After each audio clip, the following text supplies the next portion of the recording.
Hello and welcome to 5 o'clock lockdown beers and rugby chat. I'm Paul and here I am helping you get through the lockdown with a nice wind down at the end of the day. I've got a mystery beer inside my cozy there and boy, I hope Stephen is not winding down at the end of the day. He's out there actually getting the heart rate going, sir. Yeah, just a little bit of a warm down, Paul. After a decent bike ride around my hood, shall I say? And I just needed a bit of a warm down. So me and the dog here, I'll just get a pitch to Shiva. If you can come into the picture, please, darling. There you go. If you can see her. So absolutely. Just out for a bit of a walk. Listen, it's such a beautiful evening. I think it's just the sort of weather we've been waiting for, and maybe really this is the official start of September, the 2nd of September, as opposed to the 1st of September. It has been a beautiful day today. I've got some washing done and dry, which was great to see. 20 seconds until I can open up this mystery beer that I've got a new one for today. Went to the supermarket to get some essentials and. There was a fairly cheap box of beer, so I thought I'd grab myself some. Here we go. So 5 seconds left. 4, 3, 2, 1, and it's a Tui. Yes, there we go. Gone and got a Kiwi classic there for the lockdown beers. Oh, and wow, what's Stephen cracking open? He's cracking open a water. A water. Oh, dearie me. There he is. Not only is he getting out and doing the exercise, but he's also drinking some sensible drinks as well. So, yeah, a bit of a quiet news day today. Not that much going on. I guess we're all waiting really for the Wallabies and the All Blacks to name their teams for Bledisloe Cup 3. As it's a Sunday game, I'm guessing we're going to have to wait until Friday, unfortunately, for that one. So, but obviously, we'll be here at 5 o'clock on every day. Well, Thursday, Friday, Saturday. We're going to give it a skip on Sunday because Sunday there's kick-off at 6 o'clock and we'll be doing post-match reaction to that. But some of the news that's come out, did you realise that Ardie Surveyor, his contract is up at the end of this season? Wow, no, had absolutely no idea, Paul, to be brutally honest. But I don't know, call myself a bit of a conspiracy theorist. Wasn't he just named the All Black skipper? He was, and the Hurricanes are saying it's nearly over the line. They've just got to dot some I's and cross some T's. So they're expecting him to be back. That means he'll be back along with TJ, Dane Coles, and Geordie, the other sort of big All Blacks players within that setup. Have already re-signed.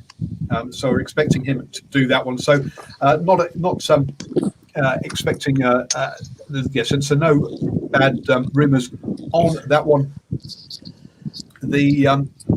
On Twitter, I've got Richard asked me who is the All Blacks team in our opinion, the likely 1 to 15 plus the bench. Well, if you go and watch the Driving Mall show, which is available on Facebook and YouTube, or you catch that podcast, then that's exactly what Stephen, myself, and Boa did on Tuesday evening. Went through that and picked our All Blacks 15. So if you want to catch that, just go get that show. But really, the question mark is around the scrum half for those guys because TJ's there. They've obviously got JD Booth, who couldn't play last year. He'll be there. But their third choice guy, Roygard, unfortunately, looks like he needs to have shoulder surgery. There we go. Get my tongue around those words. And looks like they're looking around for a third choice scrum half down there. Yeah, they had. I was just trying to think of the other halfback that they had in their squad. I think that might have been Jonathan Tomatine, but don't be surprised if he gets picked up by Moana Pacifica. He's a pretty tidy halfback, of course, involved with Counties Manukau. Yep, he's also the same place as Roygard. The other person that they had last year was Luke Campbell as well from Bay of Plenty. But both of those guys got told they weren't required, and so the question mark has got to be: have they found other contracts? Or so apparently the Hurricanes are searching around for a third choice scrum half. So if you're a professional scrum half and fancy a go at Super Rugby, send them your CV. Is my suggestion. Solid, But yeah. solid advice, Paul. But as you say, Jonathan probably looks like a good pickup for the former Mark One of Pacifico. So yeah, Luke Campbell probably of Bay of Plenty could be busy in the beginning of next year. Is probably our prediction for that one. It was interesting to see some burning questions that Stuff put out around Ian Foster. We asked to, and one of them they were talking about basically about Rico and what he should be doing. But they mentioned that yes, Caleb Clark came back next year. Now, do you think Caleb Clark should actually be on this November tour? I mean, the season's all over. It's not like he's busy. So should he have been? Do you think he should be in the shout? To be honest, based on form, Paul, I'd say no. And that's just based on form alone. I actually thought he was a little bit off the pace at the beginning of the year. Didn't quite crack that New Zealand 7 squad. Somebody like Caleb, you probably want to see him running around for Auckland just to see what sort of form he's in at the moment.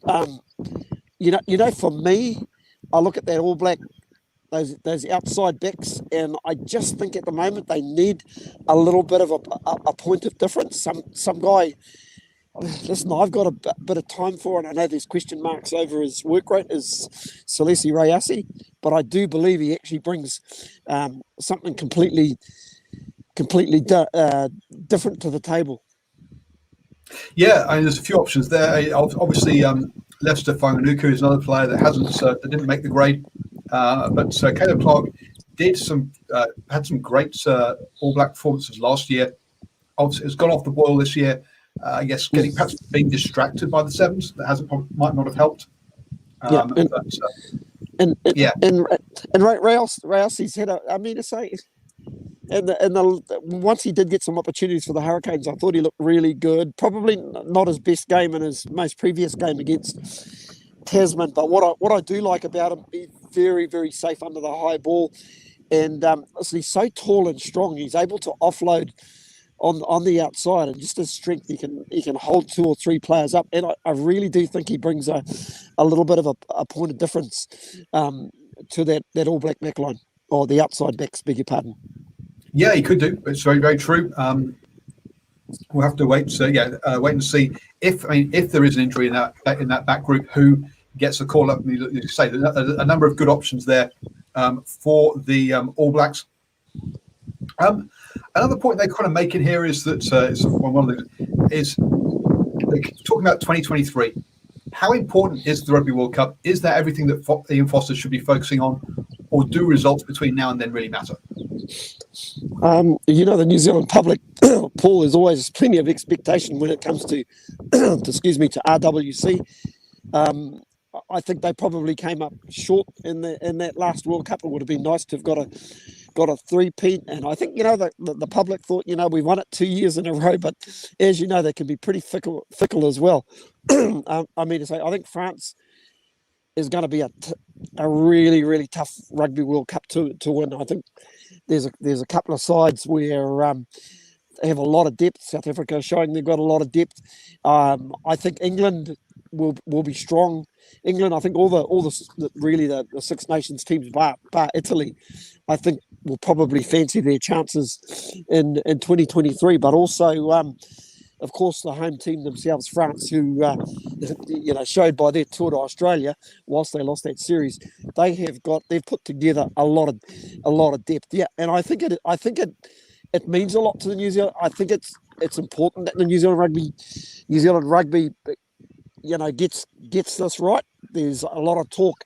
It's more about the outside things that are happening with some of the deals that are being struck up at the minute. There's apparently a little bit of talk that Silver Lake is now back on the table, although they probably think they've been duped after a couple of other contracts have already been signed on the dotted line. So there's a lot at play for New Zealand rugby at the moment. The game's got a lot of issues locally, and the only way to keep yourself as a power broker is, I guess, win the Rugby World Cup. Yeah, I think there's also an element of that we've been between Rugby World Cups, we're losing like most one game a year, between sort of 2011, 2015, and then. So I think that's also going to be what he's got to do. I mean, if they're going to get back up to being favourites for the World Cup rather than one of the favourites, then I think they really need to. Yeah, he needs to go through having some perfect seasons or near perfect seasons where he's just missing one. So I do think the results of these next 2 years do really matter. And it's not all about the 2023, but it is also about, as you say. You keep yourself strong by people needing to, by the public wanting to watch you and needing to play you, which means you need to be the best in the world and get the All Black brand strong. So, yeah. But you mentioned France, and the very last game this year for the All Blacks is against France. Boy, oh boy, I'm looking forward to that one. Oh, that's a huge game, and that's a real opportunity for the hosts of the next RWC to put a marker in the sand as well. And boy, they've got some good depth, and it's almost, they won a couple of under-20 titles as well, and it's almost like they're just timing their run at the right time. I suppose for the French, they're also going to have a whole world of pressure to perform in their own World Cup as well. Well, Paul, if you probably look through history, they're a team that's got themselves into positions to win World Cups. They've been in 3 World Cups and come up short on 3 occasions. Yeah, no, absolutely. So that's a cracking one. Not that I want to wish my life away. And there are some other cracking All Blacks games before then. Obviously, the double headers, or the double header against the Springboks, World Cup champions, and also beaters of the British and Irish Lions. Those games should be absolutely cracking. We've had quite a bit of a chat about those over some of these shows with John, our South African correspondent, has joined us and talked about the you've talked about as well.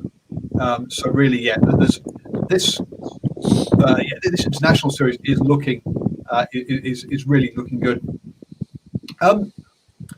Quite often when we're looking at teams, Stephen, we talk about the players, don't we? We talk about how good the squad is and the experience of the squad. It's interesting seeing an interview with Tony Brown, talking how the experience that Clark Dermody got as head coach when Brown was away with Japan, that sort of strengthens his coaching team. I think that's something we don't look at very often. Is what opportunities to grow are head coaches giving assistant coaches. I think that's something that we need to look at and think about more as far as coaching teams go. Oh, very, very much so. I mean, to say guys like Clark Dermody has shown that he's got a little bit of X factor. Whatever provincial union he's been around the country, he's shown that he brings something to the table, and to me, it's an area where I personally think the All Blacks are just lacking a wee bit. Listen, we've got some guys who no doubt can scrum, but if you see the modern game now, a lot of the modern props, whether it's in South African, you've got guys like Kitsoff, they get their hands on the ball heaps of times, and they carry really well. Also in Australia, you've got the Tongan Thor Tupou. He basically has got a lot of work rate, good carrier of the ball, and can scrum reasonably well. And if I had to sort of look at the All Blacks, that's a bit of an area that I hadn't really. I thought they were falling off a little bit, is what I'm trying to say. We weren't seeing a lot of Joe Moody. He was having issues with his hands. Owen Franks, guys like that were just giving away a lot of penalties. Now, the next guy that they're lumping their lot in with is obviously guys like Nepo Lolanga, Tuangafasi. I don't think Ofa Tuangafasi has really totally hit his potential. We know Carl Tunukuyafi is one heck of a solid scrummager, probably the better scrummager in the current squad at the minute. But in terms of actual ball carriers, I think they're just missing a bit of a trick at the minute. Yeah, maybe. I think Carl had took a step back because of his illness that he had for a year, and I think it's great to see him back in form this year, having overcome that. I thought he was going to be a bit of it was a bit of a second season syndrome where he was found out, but I was wrong. It was sickness that did that. So it's great to see him back. But it does kind of ask you now. You've got 2 head coaches or 2 guys with head coach kind of experience down there at the Highlanders. You look at the Chiefs with Gatland and with Clayton McMillan, two guys again, very strong coaching setup. So I guess the question now, they always talk about Razor down at the Crusaders, but do we have? I guess are there two stronger coaching groups now with that experience in the Highlanders and the Chiefs out there? Yeah, well, they've definitely. Well, they've got it. They tick a couple of criteria, don't they? They've got international experience, and it's just really the innovation that they bring. You know, with Tony Brown, you saw the innovation that he brought to Japan with probably what you'd arguably say is probably not the strongest squad if you look at them on paper, but boys managed to get the best out of them. So I suppose the question that gets asked, what would he do with a really, really strong squad? So I look at again, Super Rugby Pacific looking great, but I mean again, that's wishing our lives away if we look that far ahead. But it is interesting the strength of some of those coaching setups. When you say you've got guys with international experience in Tony Brown and Gatland, then behind them they've got guys with head coaching experience at Super Rugby level in Clayton McMillan and I've got blank. We've been talking about it, and Dermody. So yeah, those two very strong coaching setups there with those two. So looking forward to see how well those teams go next year. Look, I think that's pretty much most of the stuff that's been going on. So it's been a quiet news day today. Any other sort of rugby stuff that's sort of hit your radar? No, no, not really at this time. I suppose a bit like everybody, we're just waiting for these two teams to be named. Are there going to be any surprises? Are we going to be on the mark with some of the players that we picked? Who knows? It'll be interesting to see also the side that the Australians put out as well. And I'm also really sort of excited to start getting names filtering through with regards to Moana Pacifica and the Fijian Drua. And I think it's important that we as rugby supporters are excited about these two entries into the team, because I think sometimes it's just basically easy to think easy to think that these guys are going to be cannon fodder.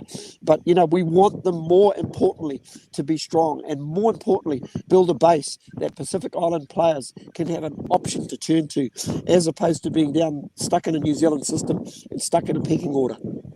Yeah, no, absolutely. Totally agree.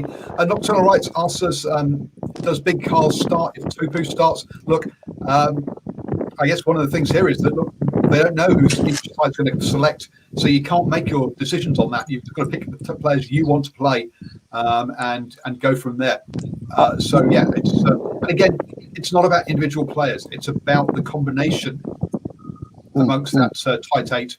Now, clearly, some individual players have to do certain jobs, but other jobs can be shared around. So the person who's jackling or the person who's making tackles, that can be shared around. Doesn't have to be a certain player or this or that.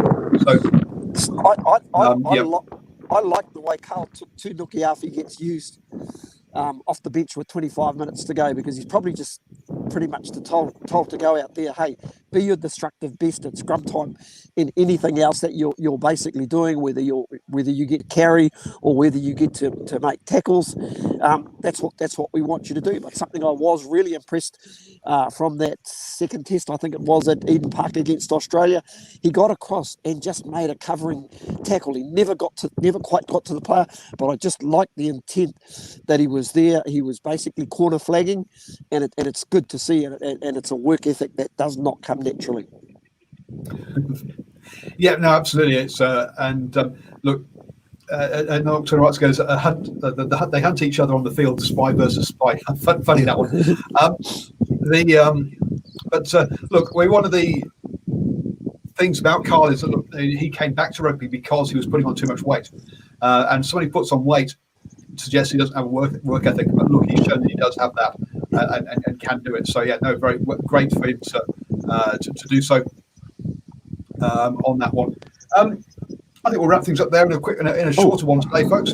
Don't forget that I said we do this every day at 5 p.m. during lockdown, except for Sunday because of the Bledisloe Cup 3 kickoff. I put the link out on Twitter, so if you want to join us on screen, you can do. Just search for @DrivingRoyal on Twitter. And look, so that we can do all this stuff, we do need a whole bunch of kit and tech. So please become a supporter of New Zealand Sport Radio. head over to patreon.com/NZ Sport Radio, and you can help us get a whole bunch of tech that we need to do all this and help keep upgrading it so we get better and better. So we don't end up giving you all the wind noise that Stephen is doing today, for example. Yeah. That's a real backdrop as well, by the way, guys. A real backdrop. Hey, Paul, just before I go, just something I quickly read about. I forgot to mention before.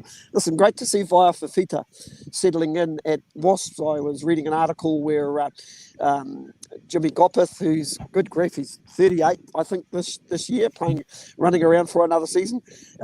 Just basically, just high praise for Vaea, and said that he's just settled in with the Wasps squad, or pre-season training squad, and they're mightily impressed with his athletic ability. So let's hope a complete change for Vaea Fifita is a good one. I don't know if we'll ever see him in an All Black jersey again, but man alive, he'd be handy for Tonga.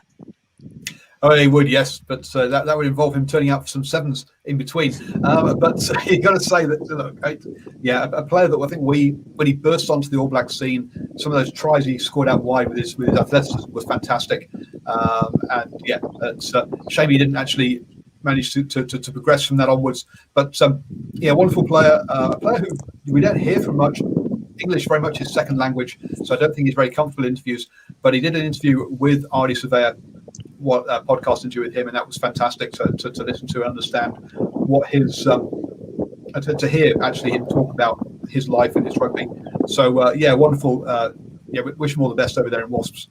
Good luck with that one. Also, I've seen some photos out of Launapi in the Stade Francais, the big jerseys there they have as well. So again, wish him all the best over there as well.